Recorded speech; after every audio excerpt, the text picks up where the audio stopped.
भक्तजनों, माताओं, बहनों, सादर जय श्री कृष्ण। हमारे YouTube चैनल में आप सभी का बहुत बहुत स्वागत है। मैं हूं आपके साथ आचार्य धर्मेंद्र शास्त्री। सबसे पहले आपको और आपके पूरे परिवार को मोहिनी एकादशी की बहुत बहुत शुभकामनाएं और बधाइयां। भगवान लक्ष्मी नारायण का भरपूर आशीर्वाद आपके जीवन पर सदैव बना रहे। आप सभी सुखी रहें, स्वस्थ रहें, व्यस्त रहें और मस्त रहें, निरंतर उन्नति करें तथा प्रगति करें। आज हम आपको वैशाख माह के शुक्ल पक्ष की मोहिनी एकादशी के विषय में संपूर्ण जानकारी देने जा रहे हैं। इस बार मोहिनी एकादशी का व्रत आपको कब करना है तथा व्रत का पारणा यानी व्रत खोलने का समय कब रहेगा, तो इस वीडियो के माध्यम से हम आपको मोहिनी एकादशी की संपूर्ण जानकारी प्रदान करेंगे। पूरे वर्ष में 24 एकादशी आती है, लेकिन जिस साल अधिक मास आता है, पुरुषोत्तम मास आता है, उस वर्ष 2 अधिक एकादशी हो जाती है, यानी कुल मिलाकर के 26 एकादशी होती है। प्रत्येक माह में 2 बार एकादशी आती है, एक कृष्ण पक्ष में तथा एक शुक्ल पक्ष में। दोनों ही एकादशियों का हमारे धर्म ग्रंथों तथा पुराणों में भिन्न भिन्न महत्व बताया गया है। भगवान श्री लक्ष्मी नारायण का सबसे परम प्रिय व्रत यदि कोई व्रत है तो वो एकादशी का व्रत है। एकादशी का व्रत करने से प्रभु अत्यधिक प्रसन्न होते हैं, क्योंकि एकादशी का व्रत एक ऐसा व्रत है जिसको करने से मनुष्य के जन्म जन्मांतर के पाप दोष नष्ट हो जाते हैं तथा उसके पुण्यों का उदय होता है। और जब पुण्यों का उदय होगा तब उसे सांसारिक सुखों की प्राप्ति होगी। इसलिए प्रत्येक मनुष्य को प्रत्येक पक्ष की यानी दोनों पक्षों की एकादशी का व्रत अवश्य ही करना चाहिए। एकादशी का व्रत बालक भी कर सकते हैं, युवा भी कर सकते हैं, बड़े लोग भी कर सकते हैं, वृद्ध यानी बुजुर्ग व्यक्ति भी कर सकते हैं तथा कुंवारी कन्याएं भी कर सकती है, सौभाग्यवती महिलाएं भी कर सकती है, कल्याणी यानी विधवा महिलाएं भी कर सकती है, परित्यक्ता माताएं बहनें भी एकादशी का व्रत कर सकते हैं। यानी एकादशी का व्रत प्रत्येक मनुष्य को अवश्य ही करना चाहिए, क्योंकि एकादशी का ही एक ऐसा व्रत है जो मनुष्य के जन्म जन्मांतर के पापों को नष्ट कर देता है और उनके पुण्यों में वृद्धि करता है। और जब पुण्य में वृद्धि होगी तब हमें इस संसार में समस्त सुखों की प्राप्ति हो पाएगी। माधव मास यानी वैशाख माह के शुक्ल पक्ष की जो मोहिनी एकादशी है, इस बार 12 मई 2022 गुरुवार के दिन है। वैसे एकादशी तिथि का आरंभ 11 मई 2022 बुधवार को शाम को 7:24 से हो जाएगा और 12 मई 2022 गुरुवार की शाम को 6:44 पर एकादशी तिथि समाप्त हो जाएगी। सूर्योदय व्यापिनी तथा द्वादशी युक्त जो सर्वोत्तम एकादशी रहेगी वो 12 मई 2022 गुरुवार को ही रहेगी। सभी भक्त जनों को, माताओं बहनों को तथा वैष्णव एवं स्मार्त संप्रदाय को मानने वालों को, यानी सभी प्रकार के जो संप्रदाय होते हैं उनके मानने वालों को सर्वेशाम एकादशी यानी सभी भक्त जनों के लिए केवल और केवल एक ही एकादशी इस बार है, जो कि 12 मई 2022 गुरुवार को ही है। इसलिए सभी भक्तजन, माताएं बहनें जो एकादशी का व्रत करते हैं उन सभी को 12 मई 2022 गुरुवार के दिन ही एकादशी का व्रत करना चाहिए। और जो भक्तजन एकादशी का व्रत करते हैं उनको दशमी से लेकर के द्वादशी तक कुछ महत्वपूर्ण नियमों का पालन करना चाहिए। वैसे तो आप श्रद्धा और निष्ठा के अनुसार, अपनी शारीरिक क्षमता के अनुसार जो भी नियम का पालन कर सकते हैं वो अवश्य करें।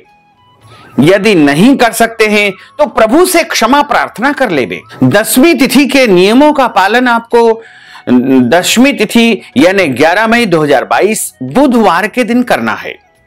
दशमी तिथि के दिन चावल नहीं खाना चाहिए, दशमी तिथि के दिन शहद नहीं खाना चाहिए, दशमी तिथि के दिन मसूर की दाल का भोजन में उपयोग नहीं करना चाहिए, दशमी तिथि के दिन पराय अन्न यानी दूसरे के घर का भोजन नहीं करना चाहिए, दशमी तिथि के दिन लहसुन, प्याज, मांस, मदिरा का उपयोग भोजन में नहीं करना चाहिए। दशमी तिथि के दिन 2 बार भोजन नहीं करना चाहिए। उस दिन केवल 1 बार ही भोजन करना चाहिए। तथा दशमी तिथि के दिन पति पत्नी यानी विवाहित दंपति को ब्रह्मचर्य व्रत का पालन अवश्य करना चाहिए। और एकादशी को यानी 12 मई 2022 को सुबह आप जल्दी उठे, ब्रह्म मुहूर्त में उठ करके स्नान कर लेना चाहिए। ब्रह्म मुहूर्त का अर्थ होता है सुबह 4:30 से 5:30 का जो समय होता है उसे ब्रह्म मुहूर्त कहा जाता है। उस दौरान स्नान करके शुद्ध और पवित्र वस्त्र धारण करें, धुले हुए कपड़े पहनना चाहिए तथा मस्तक पर तिलक धारण करना चाहिए। तिलक आप अपनी स्वरुचि के अनुसार लगा सकते हैं। हल्दी का तिलक लगा सकते हैं, रोली यानी कुमकुम का तिलक आप लगा सकते हैं, पीले चंदन या सफेद चंदन का तिलक लगा सकते हैं, लाल चंदन का तिलक लगा सकते हैं। आपकी जो भी रुचि हो उसके अनुसार आपको तिलक अवश्य लगाना चाहिए, क्योंकि देवी देवताओं की पूजा जब हम करते हैं तो अपने अंदर हमको देवत्व अवश्य सिद्ध कर लेना चाहिए। देवो भूत्वा देवम यजेत। प्रभु की अर्चना या पूजा करने से पूर्व अपने आप को शुद्ध, पवित्र, सुंदर, सुव्यवस्थित एवं सुगंधित बनाकर ही प्रभु की आराधना करनी चाहिए। एकादशी के दिन आपको स्नान करने के बाद में अपने नित्य का पूजन अर्चन करना है तथा इस दिन तुलसी माता का पूजन अवश्य करना चाहिए। कई लोग कहते हैं कि तुलसी जी का स्पर्श तथा पूजन नहीं करें, यह बिल्कुल गलत तरीका है। तुलसी जी का पूजन तो प्रत्येक दिन करना चाहिए। तुलसी जी को जल प्रत्येक दिन प्रदान करना चाहिए तथा एकादशी के दिन गौ माता की सेवा अवश्य करना चाहिए। गोमयो वस्ते लक्ष्मी। गौ माता के अंदर समस्त देवी देवताओं का निवास माना जाता है, इसलिए इस दिन आप गौ माता की सेवा अवश्य करें। गौ माता को अन्न खिलाएं, गौ माता को हरी घास खिलाएं या फिर गौ माता को आप हरी सब्जी भी खिला सकते हैं। गौ माता को इस दिन जल अवश्य पिलाएं। और एकादशी के दिन किसी भी मनुष्य को अन्न का सेवन बिल्कुल नहीं करना चाहिए। इस दिन फलाहार करना चाहिए। वैसे तो धर्म ग्रंथों और पुराणों में सर्वोत्तम फलाहार गाय का दूध और गाय के दूध से बनी हुई वस्तुएं तथा फल माना गया है, लेकिन यदि आपको गाय का दूध उपलब्ध न हो सके तो आप जो दूध आपके यहां उपलब्ध होता हो उसको प्रभु को समर्पित कर देवे और उसके बाद स्वयं ग्रहण करेंगे तो कोई दोष नहीं होगा, क्योंकि प्रभु को जब कोई भी वस्तु हम समर्पित कर देते हैं तो वो प्रसादी हो जाती है और जब हम उस प्रसादी को ग्रहण करते हैं तो किसी भी प्रकार का दोष नहीं रहता है, कोई विकार नहीं रहता है। इसलिए कभी भी मनुष्य को असमर्पित वस्तु का सेवन नहीं करना चाहिए। यानी जो भी फलाहार आप स्वयं अपने लिए बनाते हैं उसको पहले प्रभु को समर्पण कर देवे, उसके बाद ही स्वयं फलाहार के रूप में स्वीकार करें। एकादशी के दिन भगवान का पूजन अर्चन विशेष रूप से करना चाहिए। भगवान को इस दिन सुंदर वस्त्र आभूषण आपको धराना चाहिए। इसी तरह यदि आप चाहें तो एक चौकी के ऊपर पीला कपड़ा बिछा करके मध्य भाग में भगवान लक्ष्मी नारायण की, भगवान बाल गोपाल के चित्र अथवा मूर्ति की स्थापना कर लेवे या फिर राधा कृष्ण जी की मूर्ति भी आप स्थापित कर सकते हैं और उनके सीधे हाथ की तरफ गेहूं रख करके उसके ऊपर तांबे का लोटा रख करके आम के पत्ते और नारियल रख करके कलश की स्थापना करें।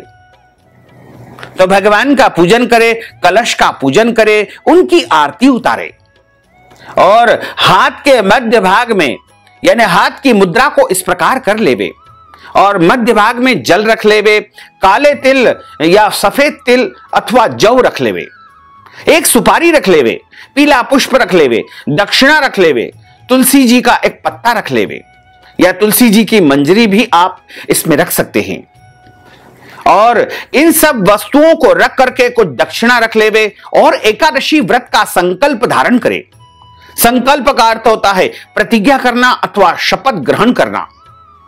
संकल्प प्रत्येक अवस्था में जब आप व्रत करते हैं तो अवश्य ही धारण करना चाहिए। निष्काम भाव से यदि आप व्रत करते हैं यानी आपके मन में कोई भी कामना नहीं है फिर भी आप व्रत करते हैं तो उसे निष्काम व्रत कहा जाता है। या फिर आप सकाम व्रत करते हैं, कोई मन में कामना है, कोई इच्छा है, तो भी आपको संकल्प अवश्य धारण करना चाहिए। संकल्प के लिए आपने हाथ में जल रख लिया है, तुलसी जी का पत्ता रखा है, पीले पुष्प रखे हैं, सुपारी रखी है, और इस दिन अक्षत यानी चावल का उपयोग नहीं किया जाता है। इसलिए अक्षत के स्थान पर जौ, तिल अथवा आप जो है इसमें तुलसी जी का पत्ता रख करके, या फिर आप इसमें सफेद या काले कोई से भी तिल रख करके संकल्प धारण करें, कुछ दक्षिणा रख लेवे। संकल्प आरंभ करने से पूर्व 3 बार भगवान विष्णु जी के नामों का उच्चारण किया जाता है। ओम विष्णवे नमः, ओम विष्णवे नमः, ओम विष्णवे नमः। ओम तिथिर्विष्णुस्थावारो नक्षत्रम विष्णुरेव च योगश्चौकर्णम विष्णुः सर्वं विष्णुमयं जगत।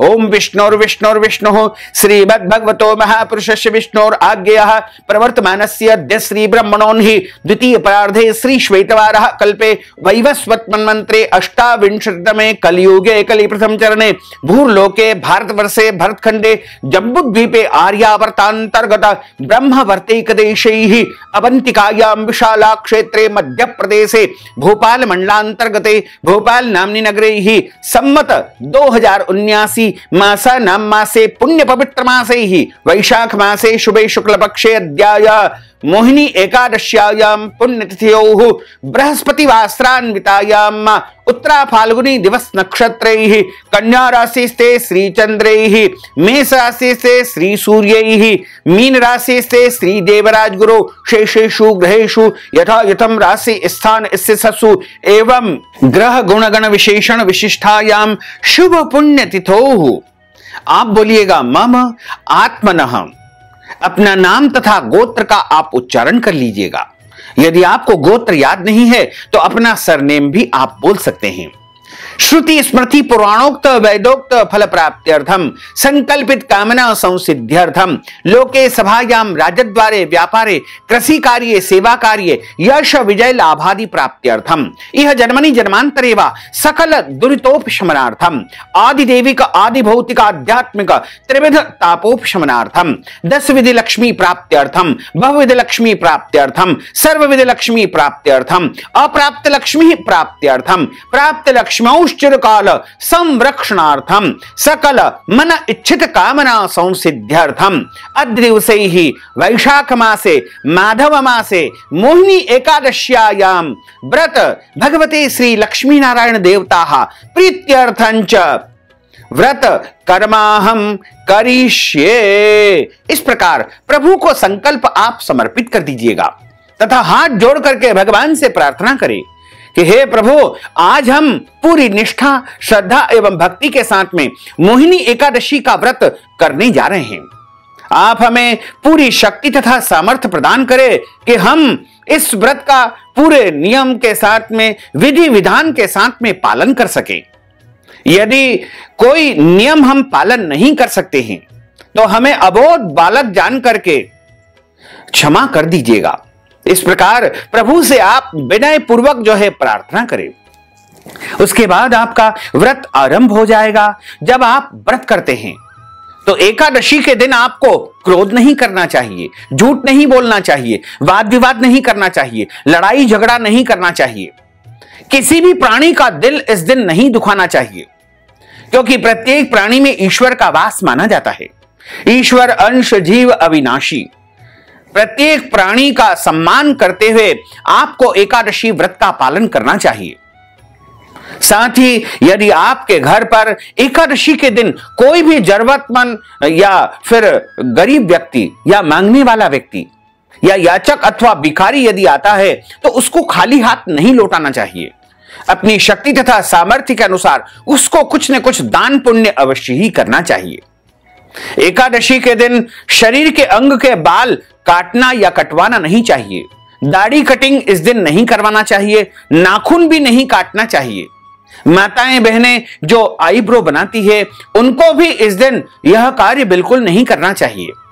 यानी शरीर के अंग के कोई भी बाल इस दिन न तो काटना है और न ही कटवाना है। साथ ही एकादशी के दिन पेड़ पौधों को काटना अथवा छांटना नहीं चाहिए। एकादशी के दिन तुलसी जी से प्रार्थना करके और स्नान करने के बाद तुलसी जी के पत्ते आप तुलसी जी से प्रेम पूर्वक निवेदन करके तोड़ सकते हैं, इसमें कोई दोष नहीं होता है। साथ ही एकादशी के दिन तुलसी जी का पूजन अवश्य करना चाहिए। और एकादशी का जो व्रत करता है उसको किसी भी ब्राह्मण देवता के द्वारा यानी ब्राह्मण के द्वारा कथा का श्रवण अवश्य करना चाहिए, क्योंकि ब्रह्म वाक्य जनार्दन, जब आप ब्राह्मण के मुख से कथा का श्रवण करेंगे तब आपको भगवान जनार्दन यानी भगवान विष्णु के मुखारविंद से कथा श्रवण करने का पुण्य फल प्राप्त हो सकेगा। साथ ही कथा सुनने के बाद में ब्राह्मण को दक्षिणा अवश्य प्रदान करना चाहिए, ताकि आपको कथा सुनने का पूर्ण फल प्राप्त हो सकेगा। साथ ही एकादशी के दिन गौ माता की सेवा अवश्य करना चाहिए। गौ माता का इस दिन अपमान या अनादर बिल्कुल नहीं करना चाहिए। वैसे तो कभी भी गौ माता का अपमान या अनादर बिल्कुल नहीं करना चाहिए। एकादशी के दिन चावल नहीं खाना चाहिए, और घर में यदि एकादशी का व्रत होता है तो भी घर में चावल नहीं बनाना चाहिए। एकादशी के दिन लहसुन, प्याज, मांस, मदिरा का उपयोग बिल्कुल नहीं करना चाहिए, और एकादशी के दिन अभक्ष भक्षण का उपयोग बिल्कुल नहीं किया जाता है। एकादशी का जो व्रत करता है उसको रात्रि में जागरण अवश्य करना चाहिए। एकादशी के दिन पंचामृत जब आप भगवान को चढ़ाते हैं तो उसमें दूध, दही, शहद, शक्कर, घी, ये 5 वस्तुएं डाली जाती है, और इस दिन किसी भी तरह से पंचामृत भगवान को चढ़ाने का और पंचामृत स्वयं ग्रहण करने का कोई दोष नहीं होता है। केवल दशमी के दिन शहद खाना वर्जित माना गया है। एकादशी के दिन इस प्रकार का कोई नियम नहीं होता है, और एकादशी का जो व्रत करता है उसको कोई भी गलत, अनैतिक या पाप कर्म बिल्कुल नहीं करना चाहिए। एकादशी के दिन अधिक से अधिक समय प्रभु का स्मरण करना चाहिए, भगवान का भजन करना चाहिए, भगवान का कीर्तन करना चाहिए, भगवान की कथाओं का श्रवण करना चाहिए, और इस दिन प्रभु भक्ति में बिल्कुल संलग्न रह करके पूरे दिन और रात्रि व्रत का पालन करना चाहिए। यदि आपके घर परिवार में जन्म अथवा मृत्यु का सूतक लग जाता है तो ऐसी अवस्था में आप व्रत तो कर सकते हैं और व्रत के नियमों का पालन भी कर सकते हैं, लेकिन ऐसी अवस्था में यानी जन्म अथवा मृत्यु के सूतक के दौरान भगवान को स्पर्श नहीं किया जाता है, भगवान का पूजन अर्चन नहीं किया जाता है। धर्म ग्रंथों और पुराणों में लिखा हुआ है कि जन्म और मृत्यु दोनों का ही सूतक 10 दिन के लिए कलयुग में माना जाता है। 10 दिन तक प्रत्येक नियमों का पालन करते हुए और 11वें दिन स्नान करने के बाद ही भगवान को स्पर्श तथा पूजन आदि कर्म किया जाता है। साथ ही यदि एकादशी के दिन माताएं बहनें मासिक धर्म पीरियड की अवस्था में आ जाती है तो उनको भी व्रत अवश्य करना चाहिए, व्रत के नियमों का भी पालन करना चाहिए, लेकिन भगवान का स्पर्श तथा पूजन कार्य मासिक धर्म में 5 दिनों तक नहीं करना चाहिए। 5 दिन का स्नान होने के बाद आप पूजन अर्चन कर सकते हैं, क्योंकि धर्म ग्रंथों और पुराणों में लिखा हुआ है कि जो मासिक धर्म में जो माताएं बहनें रहती है वो 4 दिन तक अपवित्र अवस्था में रहती है। उसके बाद 5वां दिन का स्नान करने के बाद वो भगवान का पूजन अर्चन कर सकती है, इसमें कोई दोष नहीं होता है। साथ ही यदि कोई बीमार व्यक्ति है, रोगी व्यक्ति है, उनको दवाई लेना होती है तो वो अच्छी प्रकार से फलाहार करके और अपने शरीर का स्वास्थ्य का ध्यान रखते हुए और फलाहार करने के बाद में दवाई ले सकते हैं। औषधि लेने में कोई दोष नहीं होता है। साथ ही इस दिन जल पीने का भी कोई दोष नहीं होता है। आप जल एक बार से अधिक बार भी जल पी सकते हैं, साथ ही एक बार से अधिक बार भी आप फलाहार कर सकते हैं, इसका भी कोई दोष नहीं होता है। यानी आप अपने शरीर का पहले ध्यान रखें। मनुष्य का पहला कर्तव्य होता है अपने शरीर की रक्षा करना, तो आप अपने शरीर की रक्षा करते हुए एकादशी व्रत का नियम का पालन करें, और जितना नियम आपसे हो सके उतना अवश्य करें, और नहीं हो सके तो प्रभु से हाथ जोड़ करके आप क्षमा याचना कर लेवे। एकादशी की रात्रि में जागरण करने का विधान भी है। पूरी रात जागरण करके भगवान का भजन तथा कीर्तन इस दिन करना चाहिए।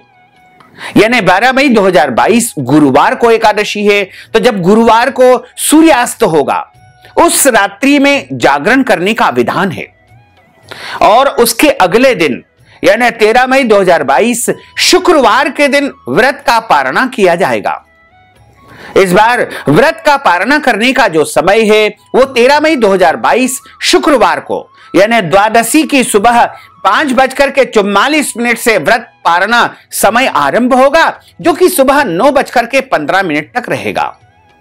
यानी 13 मई को सुबह 5:44 से लेकर के सुबह 9:15 तक आप व्रत का पारणा कर सकते हैं। इस समय आप व्रत खोल सकते हैं। 13 मई को भी आप सुबह जल्दी उठे, स्नान करें, भगवान का पूजन अर्चन करें और उसके बाद में भगवान के सामने बैठ करके भगवान के सामने संकल्प धारण किया जाता है। संकल्प आप मानसिक रूप से भी कर सकते हैं, बोलकर भी कर सकते हैं और कहे कि मैंने एकादशी का व्रत किया है और आज मैं व्रत खोलने जा रहा हूं या खोलने जा रही हूं और प्रभु आप इस व्रत को स्वीकार करें और हमारे द्वारा इस व्रत के दौरान व्रत करने में कोई भी गलती या त्रुटि हो गई हो तो हमें अबोध बालक जान करके क्षमा कर देना। एकादशी व्रत का जब पारणा किया जाता है तो उस दौरान अन्न दान किया जाता है, आटा दान, सीधा दान किया जाता है या ब्राह्मण भोजन करवाया जाता है। यदि आप ये सब दान पुण्य नहीं कर सकते हैं तो इस निमित्त आप ब्राह्मण को नगद राशि देकर भी पारणा का पूरा पुण्य फल प्राप्त कर सकते हैं। व्रत का जिस दिन पारणा किया जाता है, पारणा हमेशा शुद्ध और सात्विक वस्तुओं से ही करना चाहिए। 2 दिनों तक हम निरंतर यानी दशमी और एकादशी के दिन चावल का परित्याग करते हैं। द्वादशी के दिन चावल को सम्मान देते हुए चावल को देव अन्न की उपमा दी गई है, तो आप द्वादशी तिथि के दिन देव अन्न यानी चावल को सम्मान देते हुए एकादशी व्रत का पारणा चावल से करें, अन्न से करें, रोटी से करें, दाल चावल से कर सकते हैं। या फिर आपको यदि अगले दिन कोई और व्रत करना है, जैसे प्रदोष का व्रत आ जाता है या अन्य कोई भी व्रत आ जाता है, शुक्रवार का व्रत आ जाता है, ऐसी परिस्थिति में आप फलाहार से भी एकादशी व्रत का पारणा कर सकते हैं। और वैसे तो आप चाहें तो तुलसी जी का पत्ता और जल से भी व्रत का पारणा कर सकते हैं, मिश्री से भी व्रत का पारणा कर सकते हैं, दही से या पंचामृत से भी व्रत का पारणा कर सकते हैं। व्रत का पारणा कोई भी वस्तु खा करके आप कर सकते हैं, इसमें कोई दोष नहीं है, कोई संशय नहीं है। लेकिन ध्यान रखें, व्रत का पारणा जिस दिन किया जाता है उस दिन लहसुन, प्याज, अभक्ष भक्षण, मांस, मदिरा या मसूर की दाल का उपयोग बिल्कुल नहीं करना चाहिए। और आप जब एकादशी का व्रत करते हैं तो एकादशी और द्वादशी दोनों ही दिन ब्राह्मण को दान पुण्य करने का विशेष विधान है, क्योंकि मोहिनी एकादशी वैशाख महीने की एकादशी है और वैशाख महीने को माधव मास कहा गया है। इस एकादशी के दिन या द्वादशी के दिन आप अन्न दान करें, वस्त्र दान करें, गौ दान करें, छाता का दान करें, कमंडल का दान करें, जल कलश का दान करें, खरबूजे का दान करें या कोई भी वस्तु का दान यदि आप ब्राह्मण को करेंगे तो वह आपके लिए अनंत गुना, अक्षय गुना पुण्य फल देने वाली सिद्ध होगी। तो इस विधि से आपको व्रत का पारणा करना चाहिए। साथ ही मोहिनी एकादशी की कथा का यदि आप श्रवण करना चाहते हैं तो हमारे चैनल पर हम आपके लिए मोहिनी एकादशी की कथा प्रस्तुत करेंगे। आप उस कथा को जरूर सुनिएगा, क्योंकि बहुत ही ज्ञानवर्धक कथा हम आपके लिए प्रस्तुत करेंगे।